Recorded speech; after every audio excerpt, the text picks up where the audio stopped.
ইমরানের 133 নম্বর আয়াতে বলেন ওয়াসারিউ ইলা মাগফিরাতিন মির রাব্বিকুম ওয়া জান্নাতিন 'আরদুহাস সামাওয়াতু ওয়াল আরদু উইদ্দাত লিল মুত্তাকিন।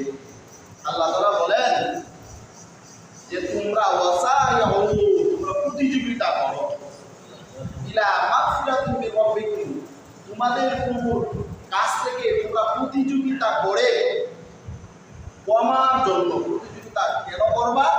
কমার জন্য। ওয়া জান্নাত, এবং জান্নাতের জন্য। আল্লাহ তাআলা এখানে জান্নাতের পরিচয় দিতে দেয়া বলেন আরদুহা সামাওয়াতু ওয়াল আরদ, তার প্রশস্ত হলো আসমান এবং জমিনের সমান। আল্লাহ তাআলা বলেন যে তোমরা প্রতিযোগিতা করো তোমাদের প্রভুর কাছ থেকে কমা এবং জান্নাতের। জান্নাতটা কেমন? আসমান এবং জমিনের সমান। উইদ্দাত লিল মুত্তাকিন, আল্লাহ তাআলা বলেন এটাকে গঠন করা হয়েছে মুত্তাকিনদের জন্য। যে যখন আমাদের উপরে রোজাকে ফরজ করা হয়েছে, আল্লাহ তাআলা সূরা বাকারা 183 নম্বর আয়াতে বলেন নাই ইয়া আইয়ুহাল্লাযীনা আমানু কুতিবা আলাইকুমুস সিয়াম, হে ইমানদারগণ আমি তোমাদের উপরে সিয়ামকে ফরজ করেছি কামা কুতিবা আলাল্লাযীনা মিন ক্বাবলিকুম, যেমনিভাবে তোমাদের পূর্ববর্তীদের জন্য নাযিল করেছি, ফরজ করেছি লাআল্লাকুম তাত্তাকুন, যাতে তোমরা মুত্তাকি হতে পারো। যে আল্লাহ তাআলা এটাকে কি বললেন? যে জান্নাতকে গঠন করা হয়েছে উইদ্দাত লিল মুত্তাকিন, কাদের জন্য? মুত্তাকিদের জন্য। আল্লাহ তাআলা আমাদের সকলকেই মুত্তাকিন হিসাবে কবুল করেন। সূরা মুহাম্মাদের দেখেন আমরা যে কি আমলগুলো করছি, আমরা রোজা রাখছি, নামাজ পড়ছি, অনেক সওয়াবের কাজ করছি, কিন্তু এই যে রমজানের প্রভাবটা কি আমাদের মধ্যে এখন আছে? আছে কি? আল্লাহ তাআলা সূরা মুহাম্মাদের 30 নম্বর আয়াতে বলেন ইয়া আইয়ুহাল্লাযীনা আমানু আতিউল্লাহ ওয়া আতিউর রাসূল, হে ইমানদারগণ, হে ইমানদারগণ। এখানে আল্লাহ তাআলা ইয়া আইয়ুহান নাস বলেন নাই, সমস্ত মানুষকে বলেন নাই, যারা ঈমান আছে তাদেরকে আল্লাহ তাআলা বলতেছে হে ইমানদারগণ তোমরা আল্লাহর আনুগত্য করো এবং রাসূলের আনুগত্য করো, ওয়ালা তুতিলু আমালাকুম, এবং তোমাদের আমলকে নষ্ট করো। এখন আমাদের আল্লাহ আমাদেরকে কি বলেছেন, রাসূলের তরিকা কি, এটাই আমাদের আগে জানতে হবে। এটাই তাহলে শাওয়ালের সবচেয়ে গুরুত্বপূর্ণ একটা ইবাদত, এটা আমার ফরজ না, নফল। এটা হলো 6টা রোজা রাখা, 6টা রোজা। عن أبي سعيد الخدري رضي الله تعالى عنه قال سمعت رسول الله صلى الله عليه وسلم, আবু সাঈদ খুদরি থেকে বর্ণিত তিনি বলেন قال আমি রাসূলুল্লাহ সাল্লাল্লাহু আলাইহি ওয়াসাল্লাম কি বলতে শুনেছি, তিনি বলেন মান সাওমা ইয়াওমান ফি সাবিলিল্লাহ, যে ব্যক্তি একদিন রোজা রাখে আল্লাহ তাআলার রাস্তায়, আল্লাহর সন্তুষ্টির জন্যই একদিন রোজা রাখে, আল্লাহু ওয়াজহু আন-নার, আল্লাহ তাআলা তার চেহারাকে দুজন থেকে এতটুকু দূরে নেবেন, কতটুকু দূরে? 70 বছরের রাস্তার দূরত্ব সমান আল্লাহ তাআলা তার চেহারাকে, অর্থাৎ তাকে জাহান্নাম থেকে দূরে রাখবেন। সুবহানাল্লাহ, জাহান্নাম থেকে দূরে রাখবেন। আর আমি রাদিয়াল্লাহু তাআলা আনহু, আবি যার থেকে বর্ণিত তিনি বলেন قال রাসূলুল্লাহ সাল্লাল্লাহু আলাইহি ওয়াসাল্লাম, রাসূলুল্লাহ সাল্লাল্লাহু আলাইহি ওয়াসাল্লাম বলেন মান সাওমা মিন কুল্লি শাহরিন সালাসাতা আইয়ামিন, যে ব্যক্তি প্রতি মাসে 3টা রোজা রাখবে, যে ব্যক্তি প্রতি মাসে 3টা রোজা রাখবে, কাযালিকা কাসিয়ামি তাহরিম, সে যেন সারা বছরের রোজা। সুবহানাল্লাহ, তাহলে প্রত্যেক মাসে যদি আমরা 3টা রোজা রাখি তাহলে কেমন জানি আমরা সারা বছরের রোজা রাখার সমান যে সওয়াব, এই সওয়াবটা আমরা পাবো। তিনি আরো বলেন যে আনসাল্লাহু আযজা ওয়া জাল্লা, যে আল্লাহ তাআলা নাযিল করলেন তাসদীকু যালিকা, এটাকে সত্যায়ন করার জন্যই, এটাকে সত্যায়ন করার জন্যই কিতাবে, আল্লাহ তাআলার কিতাবে কি মান জাআ বিল হাসানা, যে ব্যক্তি সৎকর্ম নিয়ে আসবে, অর্থাৎ কোথায় আসে? আল্লাহ তাআলার কাছে উপস্থিত হবে, কিয়ামতের মাঠে উপস্থিত হবে। আজরুহু আশরু আমসালিহা, যে আমি প্রত্যেক কাজের বিনিময়ে 10 গুণ করে দেব। তাহলে বোঝা গেল রমজান না, রমজান তো একটি কাজ করলে 70 গুণ পাওয়া যায়, 70 গুণ পাওয়া যায়। এর ছাড়া স্বাভাবিকভাবে প্রত্যেকটা নেকির কাছে 10 গুণ করে সওয়াব। অর্থাৎ আমরা যদি একটা সৎ কাজ করি তাহলে আল্লাহ তাআলা এর বিনিময়ে আমাদেরকে 2 জন ফেরেশতা দিয়েছেন, কিরামান কাতিবিন, যে দান কাদের ফেরেশতা একটা কাজ করলেই 10 গুণ বাড়িয়ে দেয়। মুসলিমেরা বলেন যে এই ফেরেশতার কাছে 9 এর নিচে কোনো সংখ্যাই নাই, 9 এর নিচে কোনো কি নাই, সংখ্যাই নাই। অর্থাৎ সে শুরুই করে 10টা, সে শুরুই করে 10টা। এখন আসেন عن ابي الانصاري رضي الله تعالى عنه قال عن ابي ايوب الانصاري رضي الله تعالى عنه قال قال رسول الله صلى الله عليه وسلم আবু আইয়ুব আনসারী থেকে বর্ণিত, তিনি বলেন قال رسول الله صلى الله عليه وسلم, রাসূল করিম সাল্লাল্লাহু আলাইহি ওয়াসাল্লাম বলেছেন, মান সাবা রমাদান, যে ব্যক্তি রমজানের রোজা রাখছে, সুম্মা আতবাহু সিত্তা মিন শাওয়াল, এবং শাওয়ালেরও 6টা রোজা রাখলো, কানা কাসিয়ামি তাহার, সে যেন সারা বছর ধরে রোজা রাখলো।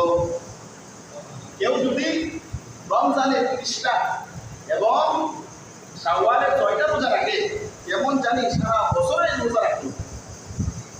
প্রথম এই হাদিসের একটা ব্যাখ্যা করে আরেকটা হাদিস দ্বারা عن ثوبان رضي الله تعالى عنه قال قال رسول الله صلى الله عليه وسلم, ثوبان رضي الله تعالى عنه তিনি বলেন قال رسول الله صلى الله عليه وسلم, রাসূল করিম সাল্লাল্লাহু আলাইহি ওয়াসাল্লাম বলেছেন, ইয়া রমাদান বিআশরি আশহুরে, রমজান মাসের রোজা 10 মাসের সমান। রমজান মাসের 1 মাসের রোজা 10 মাসের সমান। ওয়াসিয়ামু সিত্তাতি আইয়ামিন মিন শাওয়াল, এবং শাওয়ালের 6 রোজা শাহরাইন, 2 মাস। তাহলে বছর কয় মাসে হয়? 12 মাসে। রমজানে পাইলাম 10 মাস, আর শাওয়ালের 6 রোজায় পাইলাম কয় মাস? 2 মাস। কাযালিকা কাসিয়ামিন সানাতিন, এমনি ভাবে পুরো মাসের সমান। সুবহানাল্লাহ। আগের হাদিসে বলেছিলাম যে আল্লাহ তাআলা প্রত্যেক নেক কাজের 10 করে রেখে দেয়। কয় করে রেখে দেয়? 10 করে রেখে দেয়। তাহলে রোজা হইল কয়টা? 34। কয়টা? 30টা। রমজানে 30 আর শাওয়ালে 6, কয়টা হইল? 36। 36 কে যদি আমরা 10 দ্বারা গুণ করি তাহলে হয় 360। তাহলে কত হয়? 360। তাহলে বোঝা গেল সবের হিসাবে বছর তো যায় 360 নাকি? তাহলে সারা বছরের সব যে হাদিসে বললো, এটা কি যুক্তিতে বললো না যুক্তিতে? যুক্তি। তাহলে এই শাওয়াল মাসে আমাদেরকে শাওয়ালের রোজা রাখতে হবে, এটা আবার ফরজ হিসাবে নয়, নফল হিসাবে। এই ক্ষেত্রে দুইটা তরিকা বলে যে শাওয়ালের রোজা রাখা, দুইটা সিস্টেম বলে। একটা হলো ঈদের পরের দিন থেকে নিয়ে লাগাতার 6টা রোজা রাখা। আবার কত আলেম বলেন যে ব্যাংকে বাকি, অর্থাৎ একটা রাখছে শাওয়াল মাসে, আবার একটা ছেড়ে দিচ্ছে, আবার রাখছে, এমনিভাবে পূরণ করা যায়। কিন্তু শাওয়াল মাসে এটাকে শেষ করতে হবে, শাওয়াল মাসে এটাকে কি করতে হবে? শেষ করতে হবে। কারণ এর ফজিলত শুধু এই শাওয়াল মাসে, শাওয়াল মাস যখন শেষ হয়ে যাবে তখন এর ফজিলত আর থাকবে না। তাহলে আল্লাহ তাআলা আমাদেরকে শাওয়ালের 6 রোজা রাখার তৌফিক দান করেন। আর যারা আমরা রাখতেছি, আল্লাহ তাআলা আমাদের যারা রাখতেছি তাদের পক্ষ থেকে যাতে কবুল করেন। তাহলে এই মাসের বিশেষ 3টা আমলের কথা বলা হয়, 3টা আমলের কথা বলা হয়।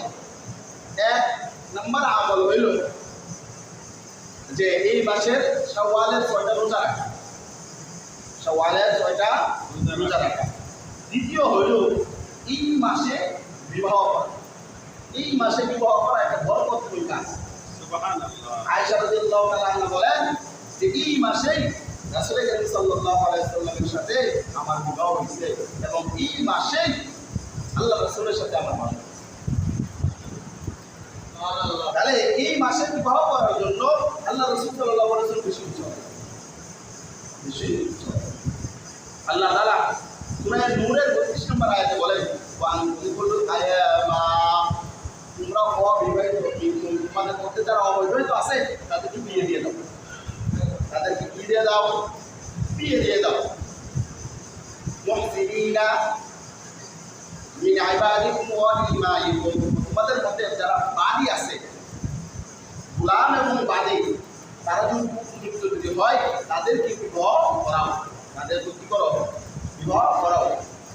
আল্লাহ তাআলা বলেন ইয়াকুনু ফুকারা, তারা যদি দরিদ্র থাকে, তারা যদি থাকে ফকির থাকে, ইউনিল্লাহু বিফাদলিহি, যে আল্লাহ তাআলা স্ত্রী ও অনুগ্রহে তাদেরকে ধনী বানিয়ে দিবেন। আল্লাহু ওয়াসিউন আলিম, আল্লাহ তাআলা সম্পদশালী অর্থাৎ সামর্থ্যশালী সবকিছু জানেন। তাহলে আল্লাহ তাআলা সূরা হজের 21 নম্বর আয়াতে কি বলেছিলেন? ওয়ামিন আয়াতিহি, আল্লাহ তাআলার নিদর্শনের মধ্যে একটা নিদর্শন হইল, মানে অনেকগুলো নিদর্শন আছে, এর মধ্যেও একটা নিদর্শন হলো আল্লাহ খালাকা লাকুম আনফুসাকুম আজওয়াজান, আল্লাহ তাআলা তোমাদের থেকেই তোমাদের সৃষ্টি করেন। কেন? লিতাসকুনুহা, যাতে তোমরা তাদের থেকে প্রশান্তি পাও, তাদের কাছে তোমরা কি পাও? প্রশান্তি পাও। ওয়াজআলা বাইনাকুম মাওয়াদ্দাতান ওয়া রাহমা, আল্লাহ তাআলা তোমাদের মধ্যে ভালোবাসা এবং রহমত দিয়েছেন। পৃথিবীর মধ্যে আপনি এমন কোনো সম্পর্ক পাইবেন না যেই সম্পর্ক স্বামী স্ত্রীর মধ্যে এত মধুময়, এত মিলনময়, এত বরকতময়, এত রহমতময়, আদৌ পাইবেন না। কারণ আল্লাহ তাআলাই এটার মধ্যে একটা ভালোবাসা দিয়ে দিলেন, একটা মহব্বত দিয়ে দিলেন। আব্দুল্লাহ ইবনে আমর রাদিয়াল্লাহু তাআলা আনহু قال, আব্দুল্লাহ ইবনে আমর রাদিয়াল্লাহু তাআলা আনহু قال قال রাসূলুল্লাহ সাল্লাল্লাহু আলাইহি ওয়াসাল্লাম ইন্নামা দুনিয়া মাতাউন, দুনিয়া হলো সম্পদ, উপভোগ সামগ্রী।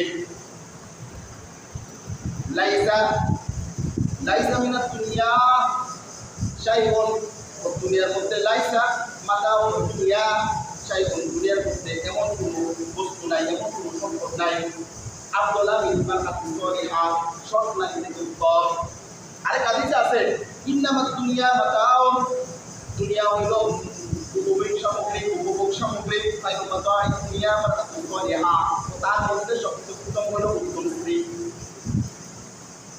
তাহলে এই মাসের মধ্যে আমরা তো বিবাহ করব, কিন্তু বিবাহের ক্ষেত্রে আমাদের দেখতে হবে মারাতুস সালিহ, যার স্ত্রী ভালো তার জান্নাতি ঘর, আর যার স্ত্রী নেককার নয়, যার স্ত্রী ভালো না, তার ঘরটাই হলো জাহান্নাম, তার ঘরটাই কি জাহান্নামী। এই জন্য রাসূল সাল্লাল্লাহু আলাইহি ওয়াসাল্লাম বলেন মারাতুস সালিহা হলো দুনিয়ার মধ্যে শ্রেষ্ঠ সম্পদ, দুনিয়ার মধ্যে উত্তম একটা জিনিস, দুনিয়ার মধ্যে সবচেয়ে দামি যে জিনিস, এটা হলো মারাতুস সালিহা, সত্যি শাস্তি ভালো স্ত্রী। عن أبي حاتم رضي الله تعالى عنه قال قال رسول الله صلى الله عليه وسلم, رسول كريم صلى الله عليه وسلم বলেছেন إذا جاءكم من ترضون دينه وخلقه فانظروا। এখন আসেন, বিবাহ কিন্তু সহজ, বিবাহ কিন্তু সহজ, কিন্তু আমরা করে নিছি যার কারণে বিবাহ হয়ে গেল দুষ্কর আর জিনা হয়ে গেল খুবই সহজ। রাসূলুল্লাহ সাল্লাল্লাহু আলাইহি ওয়াসাল্লাম কি বললেন? ইদা জাআকুম মান তাওদাউনা দীনাহু ওয়া খুলকাহু ফানকিহু, তোমাদের মধ্যে যার চরিত্র ভালো, যার দ্বীনদারিতা ভালো, এটা যদি তোমাদের পছন্দ হয়, তোমাদের কারো যদি দ্বীনদারিতা এবং তার চরিত্র ভালো হয়, সে যদি তোমাদের কাছে বিবাহের প্রস্তাব দেয়, তাহলে তোমরা তার সাথে তোমাদের মেয়েকে বিবাহ দিয়ে দাও। কেন বিয়ে দিয়ে দাও? আল্লাহ রাসূল ইল্লা তাফআলু, যদি তোমরা এটা না করো তাকুন ফিতনাতান ফিল আরদি, তাহলে জমিনের মধ্যে ফিতনা ফাসাদ ছড়ায় পড়বে। কেন ফিতনা ফাসাদ ছড়াবে? কারণ একটা উপযুক্ত মেয়ে এবং ছেলে যদি বৈধভাবে তারা তাদের হাসাত না মিটাইতে পারে, তাহলে চেষ্টা করে অবৈধভাবে মিটাবে। এই জন্য আসেন আমাদের মধ্যে যারা বিবাহের উপযুক্ত আছে তাদেরকে আমরা বিবাহ করে দেব। তখন সাহাবায়ে কেরাম জিজ্ঞাসা করলেন, ইয়া রাসূলুল্লাহ, কানা ফিহি তার মধ্যে লাগে। রাসূল করিম সাল্লাল্লাহু আলাইহি ওয়াসাল্লাম বলেন, ইদা জাআকুম মান তারদাউনা দীনাহু ওয়া কুরবাহু ফানকিহু সালাসা মাকাম। রাসূলুল্লাহ সাল্লাল্লাহু আলাইহি ওয়াসাল্লাম এই কথাটা তিনবার বললেন যে তোমাদের কারো যদি তার দিনদারিতা এবং তার চরিত্র পছন্দ হয় এবং সে যদি তোমাদের কাছে বিবাহের প্রস্তাব দেয়, তাহলে তার সাথে বিবাহ করিয়ে দাও। এই কথাটা আল্লাহ রাসূল তিনবার বললেন। কিন্তু আমরা কি দেখি? আমরা প্রথমেই যদি কোনো ছেলে আমাদের বিবাহের প্রস্তাব দেয়, তখন আমরা দেখি যে সে ছেলে সরকারি চাকরি করে কিনা, তার বেতন বেশি কিনা, কম নাকি বেশি। যদি কম হয় আগে বাকি